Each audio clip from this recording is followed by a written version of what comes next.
sujud baginya oleh sekalian malaikat, padahal ia pada ketika lagi terkandung di dalam tulang belakang ayahandanya yang menyerupai Nabi Adam.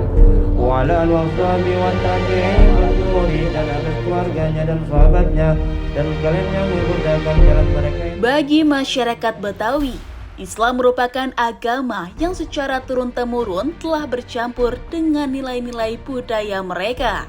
Hal ini tampak dalam setiap ritual ataupun kegiatan yang berkaitan dengan kebetawian. Pengaruh Islam selalu tampak jelas terlihat. Seperti dalam tradisi yang disebut Rotib Saman atau pembacaan manakib Syekh Muhammad Saman. Budaya membaca hikayat dan kekaromahan Syekh Saman ini berkembang di Jakarta dan ditradisikan oleh warga Betawi. Kemudian datanglah beberapa orang dari pihak negeri lain kembali ke Rasul sebab mendengar perkhabaran itu, lalu mereka itu mengambil korek. Perkembangan tradisi Rotib Syekh Saman tak lepas dari meluasnya tarekat Samaniyah, sebuah tarekat yang didirikan oleh Muhammad bin Abdul Karim Al-Madani Al-Syafi'i atau lebih dikenal dengan Syekh Muhammad Saman. Syekh Saman itu waliullah yang sejajar dengan wali kutub, jenderalnya para wali, ya, pimpinannya para wali itu Syekh Abdul Qadir Jailani. Awalnya, tarekat ini berkembang di Madinah, Arab Saudi, yang kemudian dibawa oleh sejumlah ulama besar ke Indonesia, terutama di wilayah Sumatera dan Jakarta pada abad ke-19. Dua tokoh yang paling berperan besar dalam penyebaran tarekat Samaniyah di kalangan masyarakat Betawi adalah Syekh Abdurrahman Al-Batawi dan Kiai Haji Abdul Mukni atau Guru Mukni. Terkait masalah penyebarannya kan bukan di pesisir aja tuh. Kalau saya kan orang pesisir, mungkin saya lihat kalau saya jalan ke Jakarta Barat gitu, kemudian juga ke selatan, ke ke Bekasi, banyak juga. Apalagi sekarang Syekh Saman itu banyak kita dengar di musola-musola itu di majlis taklim. Kalau saya lihat tuh, oh ini lagi baca Syekh Saman, lagamnya begitu. Ibu-ibu majlis taklim sekarang masih ngembangin itu, masih baca Syekh Saman. Memuji aku akan Allah Ta'ala yang memilih daripada segala hambanya, akan barang yang dikehendaki akan menjadi. Pada awalnya, manakib Syekh Saman ditulis oleh Syekh Siddiq bin Umar Khan Al-Madani yang kemudian diterjemahkan oleh Muhammad Muhyiddin bin Syihabuddin Al-Palimbani dengan judul Hikayat Syekh Muhammad Saman. Hingga kini, kitab manakib Syekh Saman yang tersebar di wilayah Jakarta masih ditulis menggunakan aksara Arab Melayu dan berbahasa Melayu. Dengan percaya dengan barang yang didatangkan oleh sekalian nabi-nabi dan wali-wali daripada para syaitan Rabbani. Bagi masyarakat Betawi, ritus pembacaan manakib Syekh Saman memiliki sejumlah tujuan, seperti melaksanakan nazar, bertawasul kepada Syekh Muhammad Saman, dan sarana memperkuat tali persaudaraan atau ukhuwah Islamiyah. Sajian yang diberikan pun khas, seperti kopi pahit, pisang raja, susu, air putih, dan es kelapa selasi. Dan membaca Quran dan salawat atas Nabi kita Muhammad Sallallahu Alaihi Wasallam, dan membacakan manakib itu ketika dia ungkapan rasa syukur, misalnya ada hajat-hajatnya yang terijabah, misalnya kayak kemarin kita adakan ketika anak-anak kita lulus sekolah, terus lulus kuliah, akhirnya mengadakanlah pembacaan manakib Tuan Syekh Saman. Hal itu juga berkaitan dengan najar-najar yang baik, yang ketika doa-doanya, ketika keinginan-keinginan orang tua, orang budaya, orang Betawi dulu itu, kalau ada agenda kemauannya atau keinginannya tercapai, dibacakanlah pembacaan manakib Tuan Syekh Saman. Seperti itu biasanya. Jadi ungkapan rasa syukur di mana dibacakan manakib Tuan Syekh Saman.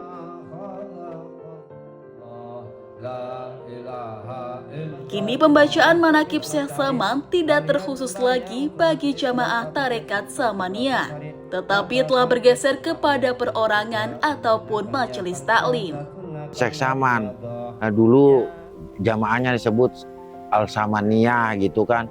Tetapi zaman sekarang kan nggak make begitu, nggak make dia bikin perkumpulan, torikot, jamaah, samania.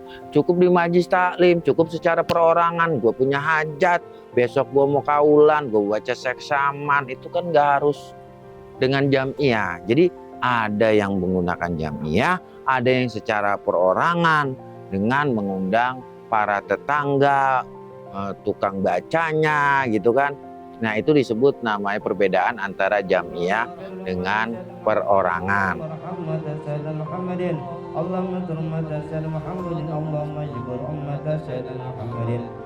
Ada yang bulanan secara rutin dilakukan oleh majelis taklim, baik majelis taklim ibu-ibu maupun bapak-bapak. Yang kalau orang-orang tua-tua kami dulu itu tiap bulan ada pengajian rutinitas mingguan dan bulanan, dan tiap bulan biasanya dibacakan juga untuk mengingatkan kembali amaliyah-amaliyah apa yang disampaikan oleh Tuan Syekh Saman. Maka amaliyah yang ada di manaqib Tuan Syekh Saman juga sering diamalkan pada saat-saat doa di subuh hari maupun asar, setelah pada sholat asar, karena di situ dijelaskan di manaqib Tuan Syekh Saman amaliyahnya juga. Makanya sebagai rasa syukur apapun yang berkaitan dengan hal-hal yang kita anggap itu harus kita syukuri, kita sering baca manaqib Tuan Syekh Saman untuk mengingatkan kembali amaliyah-amaliyahnya dan rasa syukur kita. Karena manaqib Tuan Syekh Saman salah satu bentuk thariqahnya orang Betawi. Sayangnya, tradisi Rotib Saman kini mulai tergerus oleh waktu.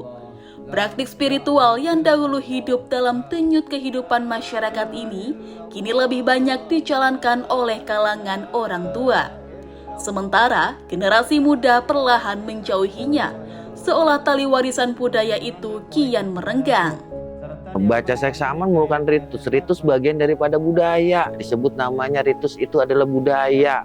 Seremonial, bagaimana upacara kebudayaan di situ, itu namanya ritus. Dan anak muda juga harus tahu dan manfaat dan faedahnya, sehingga agar mendapatkan syafaat gitu kan. Anak muda ketika mendapatkan syafaat, dia hatinya damai, dia mau belajar gitu. Nah, akhirnya nggak terjerumus tuh dengan istilah sekarang tawuran dan lain sebagainya. Maka tokoh masyarakat, budayawan harus berperan juga menyampaikan. Pak RT-nya, Pak RW-nya ketika ada musrenbang, ayo sampaikan kepada pemerintah, kita bareng-bareng.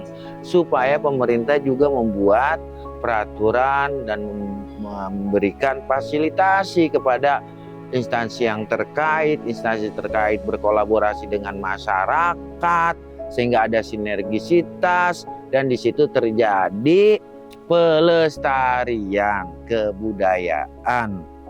Tiada seorang dari para zaman sekarang yang zuhur seperti kezuhuranku daripada al-wilayah dan irfan. Memang ini menjadi bagian sejarah yang tak terpisahkan dari warisan budaya Betawi ini, walaupun memang masih banyak ragamnya ya kalau di warisan budaya, yang benda maupun tak benda ya. Tak benda aja banyak sekali, itu ada kulineran Betawi gitu, jadi makanan-makanan khas Betawi. Kemudian ada ritus-ritus atau ritual-ritual, mau menyambut bulan Ramadan, menyambut Lebaran gitu ya, Idul Fitri maupun Idul Adha.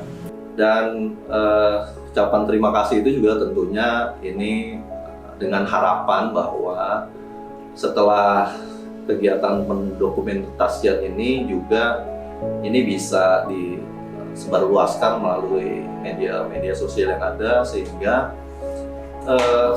warga Jakarta Barat nih bisa juga memperkaya hasanah budaya Betawi gitu. Walaupun mungkin sudah tahu ondel-ondel gitu yang sudah umum gitu, atau silat Betawi atau palang pintu gitu. Rotib Saman bukan sekedar lantunan doa, melainkan denyut rohani yang mengikat sejarah, budaya, dan keyakinan masyarakat Betawi. Kini, di hadapan generasi muda terbentang pilihan, membiarkan tradisi ini hilang perlahan atau merangkulnya sebagai warisan agar jati diri tak lekang oleh zaman.